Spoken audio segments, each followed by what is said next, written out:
Sejak Umar bin Abdul Aziz, khalifah ke-8 dari Daulah Umayyah, naik tahta, telah muncul gerakan oposisi yang hendak menumbangkan daulah tersebut yang dipimpin oleh Ali bin Abdullah, cucu Abbas bin Abdul Muttalib, paman Nabi Muhammad, dari kelompok Sunni. Kelompok Sunni ini berhasil menjalin kerjasama dengan kelompok Syiah karena mereka sama-sama keturunan Bani Hashim. Kedua kelompok di atas juga menjalin kerjasama dengan orang-orang Persia karena orang-orang Persia dianaktirikan oleh Daulah Umayyah, baik secara politik, ekonomi, maupun sosial, padahal mereka sudah lebih dahulu memiliki peradaban maju. Tujuan aliansi ini adalah menegakkan kepemimpinan Bani Hashim dengan merebutnya dari tangan Bani Umayyah. Untuk mencapai tujuan itu, berbagai kelemahan Daulah Umayyah mereka manfaatkan sebaik-baiknya. Mereka melantik dan menyebar para propagandis, terutama untuk daerah-daerah yang penduduknya mayoritas bukan orang Arab. Tema propagandis ini ada dua. Pertama, al-musawah, yaitu persamaan kedudukan, dan kedua, al-islah, perbaikan, artinya kembali kepada ajaran Al-Quran dan hadis. Tema pertama amat menarik di kalangan Muslim non-Arab karena mereka selama ini dianaktirikan oleh Daulah Umayyah, baik secara politik, sosial, dan ekonomi. Sedangkan tema kedua menarik di kalangan banyak ulama Sunni karena mereka melihat para khalifah Daulah Umayyah telah menyimpang dari Al-Quran dan Sunnah Nabi. Itulah situasi perpolitikan yang terjadi sebelum berdirinya dinasti Abbasiyah yang dipimpin oleh Abul Abbas. Pemerintahan Daulah Abbasiyah mengalami dua masa, yaitu masa integrasi dan masa disintegrasi. Secara garis besarnya terbagi kepada 4 periode. Periode pertama dikenal dengan periode integrasi, ditandai dengan besarnya pengaruh Persia sejak khalifah pertama Abul Abbas As-Soffah sampai berakhirnya pemerintahan Al-Wasik yang dikenal sebagai masa kejayaan Daulah Abbasiyah. Kedua sampai keempat adalah periode disintegrasi yang ditandai dengan besarnya tekanan Turki sejak khalifah Al-Mutawakkil sampai akhir pemerintahan Al-Mustaqi pada periode kedua yang dikenal sebagai kemunduran Daulah Abbasiyah. Ketiga, Bani Buwayhi sejak khalifah Al-Mustaqfi sampai khalifah Al-Qasim yang ditandai dengan adanya tekanan Bani Buwayhi terhadap pemerintahan Daulah Abbasiyah pada masa kemundurannya. Keempat, Turki Bani Saljuk sejak dari khalifah Al-Muqtadi sampai khalifah terakhir khalifah Al-Mu'tasim yang ditandai dengan kuatnya kekuasaan Turki Saljuk dalam pemerintahan dan berakhir dengan serangan Mongol. Dengan demikian, dapat dikatakan bahwa Daulah Abbasiyah yang berkuasa selama 508 tahun dan diperintah oleh 37 khalifah telah mengalami pergeseran peran kekuasaan dari satu bangsa ke bangsa lainnya. Sedangkan untuk model pemerintahan yang diterapkan oleh dinasti Abbasiyah bisa dikatakan asimilasi dari berbagai unsur. Ini terlihat jelas dari adanya periodisasi atau tahapan pemerintahan Abbasiyah. Ciri-ciri yang menonjol pada masa pemerintahan Abbasiyah yang tidak terdapat di zaman Umayyah adalah: 1. Dengan berpindahnya ibu kota ke Baghdad, pemerintahan Bani Abbas menjadi jauh dari pengaruh Arab, sedangkan dinasti Bani Umayyah sangat berorientasi kepada Arab.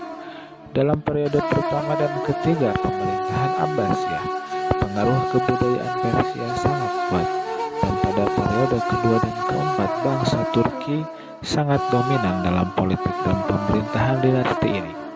2. Dalam penyelenggaraan negara, pada Bani Abbasiyah, jabatan wazir yang membawahi kepala-kepala departemen, jabatan ini tidak ada di dalam pemerintahan Bani Umayyah. 3. Ketentaraan profesional baru terbentuk pada masa pemerintahan Bani Abbasiyah. Sebelumnya belum ada tentara yang profesional. Ilmu pengetahuan pada masa dinasti Abbasiyah ini mengalami perkembangan pesat melalui 3 pengembangan ilmu, yaitu diskusi ilmiah, penerjemahan buku-buku, dan perpustakaan. Di antara ilmu-ilmu umum yang berkembang pada masa Daulah Abbasiyah adalah sebagai berikut. 1. Ilmu kedokteran. Ilmu kedokteran Islam telah ada semenjak masa Rasulullah. Dikala itu dokter yang terkenal adalah Al-Haris bin Al-Kananah. Kedokteran Islam baru berkembang pada masa dinasti Abbasiyah setelah mendapat pengaruh dari Judisafur dan Iskandariyah.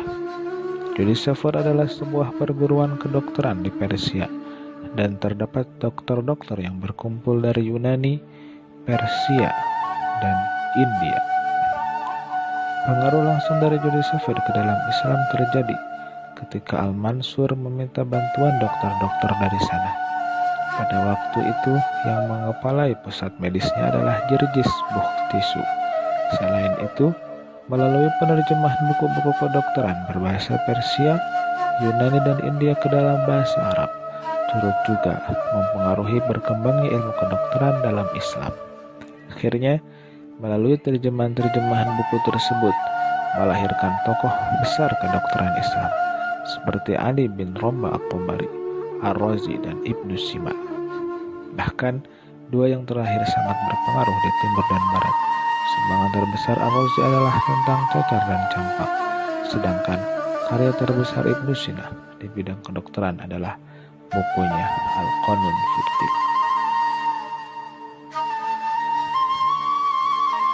Kedua, perkembangan ilmu matematika dalam Islam terjadi pada masa Al-Mansur karena perencanaan pembangunan kota Baghdad tidak didasarkan pada perhitungan matematis, sebab banyak berkumpul matematikawan untuk meneliti rencana tersebut.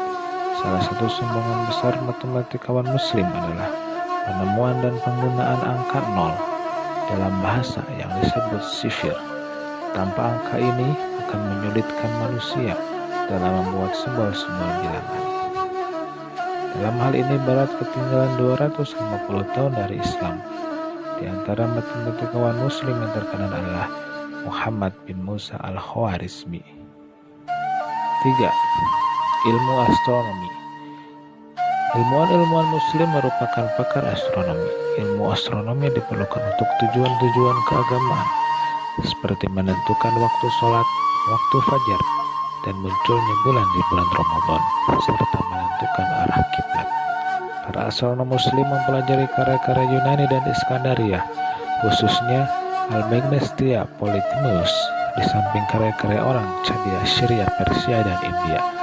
Di masa pemerintahan Al-Mansur, dia menyuruh Abu Yahya Al-Batrik menerjemahkan buku Quadripartitumnya Ptolemeus ke dalam bahasa Arab yang berisi tentang pengaruh bintang-bintang dan buku-buku geometri dan fisika yang dimintanya dari Kaisar Bizantium. 4. Ilmu kimia.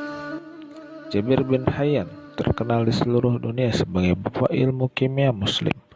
Bahkan ada yang berpendapat bahwa tidak ada ilmu kimia sebelum Jabir dalam pengertian yang sesungguhnya. Jabir mengajukan gagasannya tentang pengubahan beberapa macam logam menjadi emas murni. Disebutkannya dalam ilmu kimia ada keseimbangan, karena emas adalah logam yang paling tahan terhadap panas.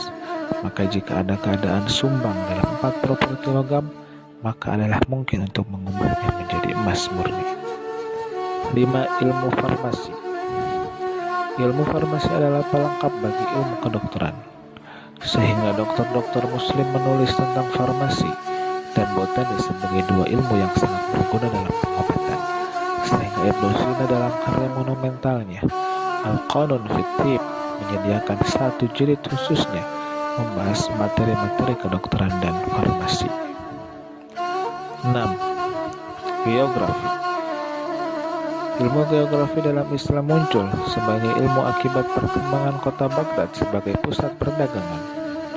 Hal itu mendorong umat Islam untuk mewujudkan keamanan dalam perjalanan, sehingga muncullah ilmu geografi. Karena banyak di antara mereka yang membuat catatan tentang daerah-daerah lawatan yang akan dilaluinya.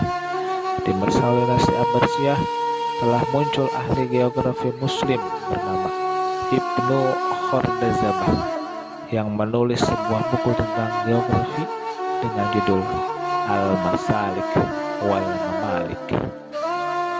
7. Falsafat. Kaum muslimin bermain falsafat setelah mereka bergaul dengan bangsa-bangsa lain seperti Yunani, Persia, dan India, dan setelah buku-buku falsafat mereka diterjemahkan ke dalam bahasa Arab. Filosof muslim pertama adalah Al-Kindi. Al-Kindi sangat terpengaruh dengan falsafat Aristoteles tentang hukum kausalitas dan sebagian dari falsafat Neoplatonisme. Kemudian Al-Farabi dikenal dalam dunia falsafat dengan julukan Al-Muallim As-Sani, yaitu guru kedua setelah Aristoteles.